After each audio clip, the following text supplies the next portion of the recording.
Hi everyone, welcome back to my channel. तो आज मैं आप लोगों को फार्मेसी की कुछ इम्पॉर्टेंट मैंडेटरी रिक्वायरमेंट्स बताऊंगी जो कि आप एनएबीएच के लिए अगर प्रिपेयर कर रहे हैं या असेसमेंट के लिए रेडी हो रहे हैं तो उससे पहले भी कर सकते हैं, या फिर अगर आप एनएबीएच के लिए प्रिपेयर नहीं कर रहे हैं बट आप अपने फार्मेसी के स्टैंडर्ड को अच्छा रखना चाहते हैं तो भी आप ये जो रिक्वायरमेंट्स मैं आपको बताने लगी हूँ वो कर सकते हैं। ये रिक्वायरमेंट बहुत इंपॉर्टेंट है आपकी फार्मेसी को अच्छा बनाने के लिए और आप लोगों की प्रोसेसेस को अच्छा करने के लिए।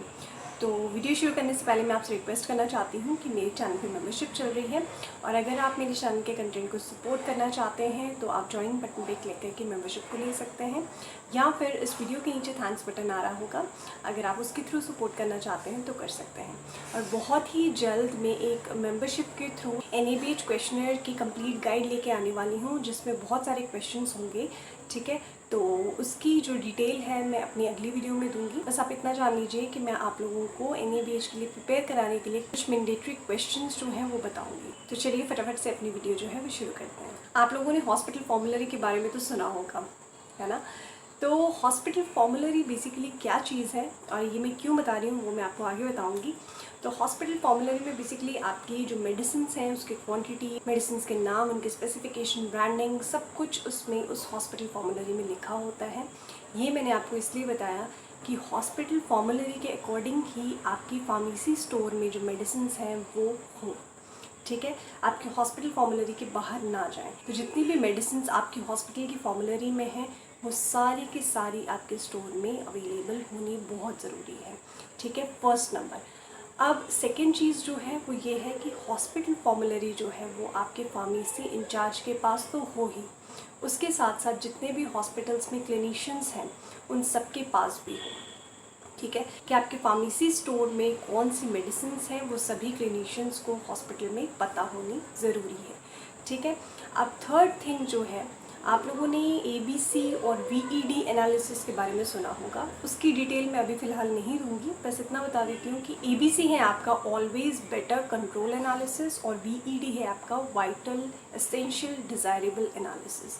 तो इसके अकॉर्डिंग ही आपकी हॉस्पिटल की फार्मेसी में जो मेडिसिन हैं वो स्टोर की जानी चाहिए, मीन्स क्लासिफिकेशन जो है वो इसके अकॉर्डिंग होनी चाहिए। अब थर्ड थिंग जो है, आपके फार्मेसी में एक्विजिशन ऑफ मेडिसिन की पॉलिसी हो, प्रोसेस हो, और ये जो प्रोसेस है वो सभी फार्मेसी के पर्सनस को पता हो। फार्मेसी इंचार्ज को तो पता ही हो बट इसके अलावा जो आपके असिस्टेंट हैं उनको भी पता हो एक्विजिशन ऑफ मेडिसिन की प्रोसेस क्या है, उसकी पॉलिसी क्या है। इसके अलावा स्टॉक लेवल्स, बफर लेवल और रीऑर्डर लेवल सभी मेडिसिन के डिफाइन होने ज़रूरी हैं। इसके साथ साथ वेंडर इवैल्यूएशन मेथड जो है वो सभी आपके फार्मेसी के पर्सनल्स को पता हो और उसका रिकॉर्ड जो है वो मेंटेन किया जाना चाहिए। तो ये कुछ रिक्वायरमेंट्स हैं जो कि फार्मेसी में होनी ज़रूरी है, चाहे आपका हॉस्पिटल जो है वो एनएबीएच एक्रेडिटेशन लेना चाहता हो या नहीं चाहता हो। ठीक है, क्योंकि फार्मेसी को देखिए, फार्मेसी से मेडिसिन जाती हैं तो उनकी जितनी भी प्रोसेसेस हैं, पॉलिसीज़ आपको पता होनी ज़रूरी है।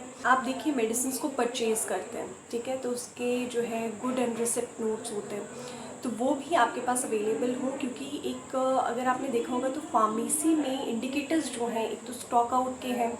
ठीक है, तो आपको स्टॉक आउट का भी, ये भी मैं आपको आगे बताती हूँ कि स्टॉक आउट का भी पता होना चाहिए, बट इसके साथ साथ जो है गुड एंड रिसिप्ट नोट्स जो है उसका इंडिकेटर भी है, इसीलिए आपको इसके रिकॉर्ड जो है वो मेंटेन करके रखने ज़रूरी है। परचेज़ ऑर्डर आपका, ठीक है, आपने कोई भी मेडिसिन कैसे परचेज़ करनी है, मेडिकेशन रिकॉल क्या है, कैसे करना है मेडिकेशन रिकॉल, अगर मेडिसिन में कोई प्रॉब्लम आती है तो देखिए नर्सेज़ की तरफ से मेडिकेशन रिकॉल अलग चीज़ है, और कि वो आपको कैसे भेजेंगे और आपने आगे फर्दर कैसे भेजना है वो आपका जो है वो कंसर्न है, पॉइंट ऑफ कंसर्न है। ठीक है, रेगुलर इंटरवल्स पे आपके स्टॉक ऑडिट्स भी होने चाहिए और उसका जो फिजिकल वेरिफिकेशन है वो भी, उसका रिकॉर्ड भी आपके जो फार्मेसी में है वो अवेलेबल हो। ठीक है, अब लोकल परचेज़ क्या चीज़ है कि आपने मेडिसिन जो है वो बाहर से मंगवाई हो, लोकली मंगवाई हो, ठीक है, जो भी आपके हॉस्पिटल फॉर्मूलरी में प्रेजेंट नहीं है। इसीलिए कोशिश कीजिए कि जितनी भी हॉस्पिटल फॉर्मूलरी में आपकी मेडिकेशंस हैं वो आपके फार्मेसी स्टोर पे अवेलेबल हों और कम से कम जो है वो लोकल परचेज़ हो और स्टॉक आउट कम से कम हो। ठीक है। इसके अलावा आप जहाँ पे अपनी मेडिसिन्स को स्टोर करते हैं, देखिए मेडिसिन्स जो है मोस्टली आपको कार्डबोर्ड के शेप में जो जैसे डब्बे होते हैं उसके अंदर आती है, ठीक है। तो कुछ जो है वो कांच की बॉटल्स भी होती हैं, एम्प्यूल्स भी होते हैं। एम्प्यूल्स वगैरह को तो कोई प्रॉब्लम नहीं होगी, बट जो आपके कार्डबोर्ड के जो बॉक्सेस हैं उसमें क्या है, रोडेंट या पेस्ट अटैक जो है इसके चांसेस बहुत हो जाते हैं, ठीक है। कि पेस्ट और रोडेंट से बचाना है अपनी मेडिसिन को बेसिकली, तो आपने क्या करना है उसके लिए पेस्ट कंट्रोल जो है वो करना बहुत ज़रूरी है, ठीक है। तो रेगुलर टाइम पे आपने अपनी पेस्ट कंट्रोलिंग भी करवानी है, रोडेंट कंट्रोल भी करवाना है आपकी फार्मेसी में, ठीक है। इसके अलावा आपकी फार्मेसी में एक्सटिंग्विशर का प्रोविज़न तो होना ही चाहिए, क्योंकि कार्डबोर्ड बॉक्सेस होते हैं उसमें बहुत सारे बल्क में मेडिसिन आती हैं।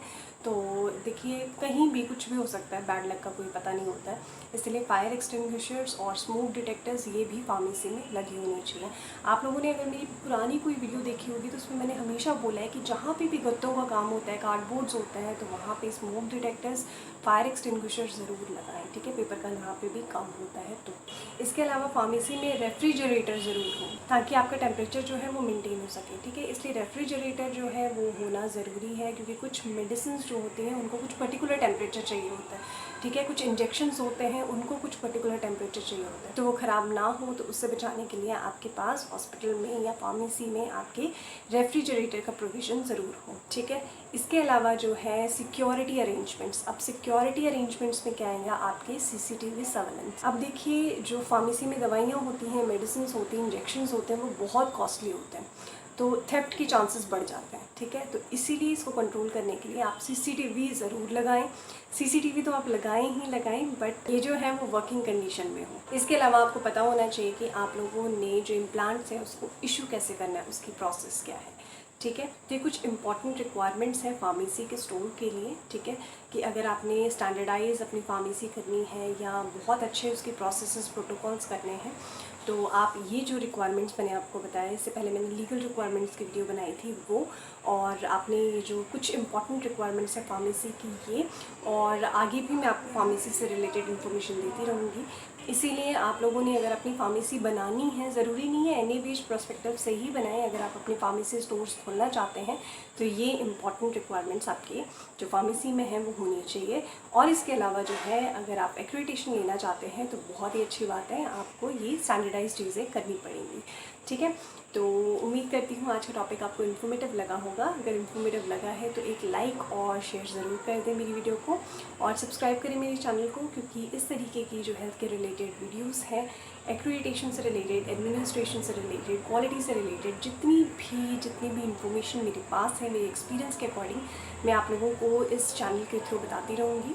तो चैनल को सब्सक्राइब ज़रूर कर लें। मैं मिलती हूँ आपसे नेक्स्ट न्यू वीडियो में। Till then bye bye, take care and stay safe.